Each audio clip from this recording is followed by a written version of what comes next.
Hello all, welcome to రుచి ఇంటి రుచులు. ఇవాల్టి స్పెషల్ చాలా సింపుల్గా బ్యాచిలర్స్ అయినా బిగినర్స్ అయినా ఈజీగా చేసుకోగలిగే చికెన్ ఫ్రైడ్ రైస్. ఇది చాలా చాలా క్విక్గా ఇంకా టేస్టీగా ఎలా చేసుకోవాలో చూస్తున్నాను. ఇక్కడ పావు కేజీ వరకు చికెన్ని తీసుకొని క్లీన్గా వాష్ చేసుకొని ఒక గిన్నెలోకి తీసుకోండి. ఇది ఇప్పుడు మనం మ్యారినేట్ చేసుకోవాలి. ఇందులో 1 టేబుల్ స్పూన్ వరకు కారం, ఇంకా మీ టేస్ట్కి సరిపడా సాల్ట్, పావు టీ స్పూన్ పసుపు, హాఫ్ టీ స్పూన్ ధనియాల పొడి, half teaspoon garam masala, 1 tablespoon lemon juice, ఇంకా పావు టీ స్పూన్ అల్లం వెల్లుల్లి, ఇవన్నీ వేసి కూడా మంచిగా మ్యారినేట్ చేసుకోవాలి. ఇక్కడ మీరు బోన్లెస్ అయినా తీసుకోవచ్చు, విత్ బోన్ అయినా తీసుకోవచ్చు, ఏదైనా పర్లేదు. ఇలా మ్యారినేట్ చేసి మూత పెట్టుకొని పక్కన ఉంచేసుకోండి.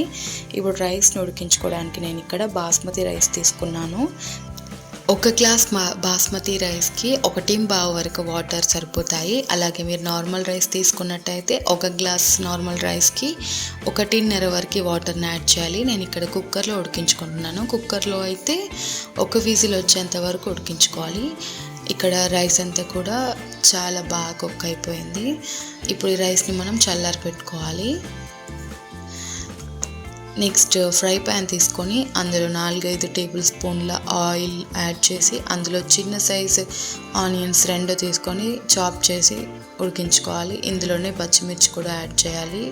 ఇవి 2 కూడా గోల్డెన్ బ్రౌన్ వచ్చేంత వరకు ఫ్రై చేసుకొని దాంట్లో మనం మ్యారినేట్ చేసి పెట్టుకున్న చికెన్ యాడ్ చేసి ఆయిల్లో అంతా ఫ్రై చేయాలి.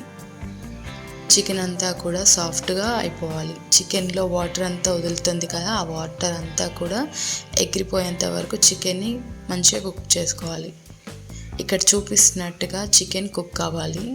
ఇలా కుక్ అయిన చికెన్లో మనం ఉడికించి పెట్టుకున్న ఈ రైస్ని అంతా యాడ్ చేసి దీంట్లోనే టేస్ట్కి సరిపడా సాల్ట్, ఇంకా కొంచెం ధనియాల పొడి ఇలా యాడ్ చేసుకొని మొత్తం అంతా కలిపేసుకోవాలి.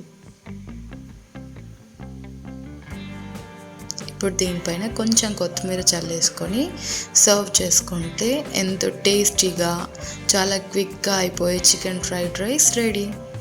చూశారు కదా ఎంత సింపుల్గా ఈజీగా చేసేసుకున్నామో.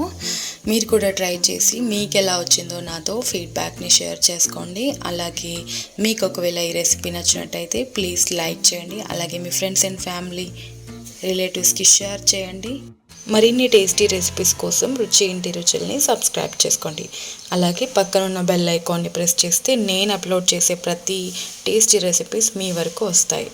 Thank you for watching.